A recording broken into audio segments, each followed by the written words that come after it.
আপনাদের মাথার চুল কি পড়ে যাচ্ছে? মাথায় কি টাকের সমস্যা চালু হয়েছে?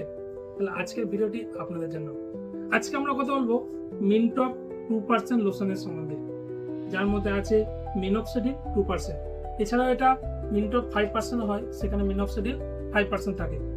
যে সমস্ত ব্যক্তির মাথার চুল পড়ে যাচ্ছে এবং বংশগত টাকের সমস্যা হচ্ছে, তাদের জন্য মিনক্সিডিল 5%ই ব্যবহার করা হয় বা 2% ব্যবহার করা হয়।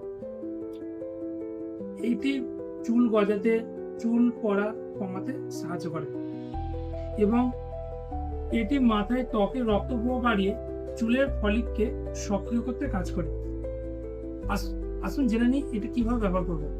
এটি 1 ml করে দুপুরে স্নানের পর এবং রাত্রিরে শোবার সময় চুলের গোড়ায় গোড়ায় লাগিয়ে ম্যাসাজ করব। তবে মনে রাখবেন, এটি কোনো ক্ষতস্থানে লাগাবেন না, কোনো চোখে কোনোভাবে লাগাবেন না। এটি লাগিয়ে যদি কোনো অ্যালার্জেটিক সমস্যা হয় তাহলে চিকিৎসকের কাছে অবশ্যই পরামর্শ নেবেন। এরকম স্বাস্থ্যকর ভিডিও পেতে গেলে আমাদের রমন ফার্সি চ্যানেলটিকে সাবস্ক্রাইব করবেন।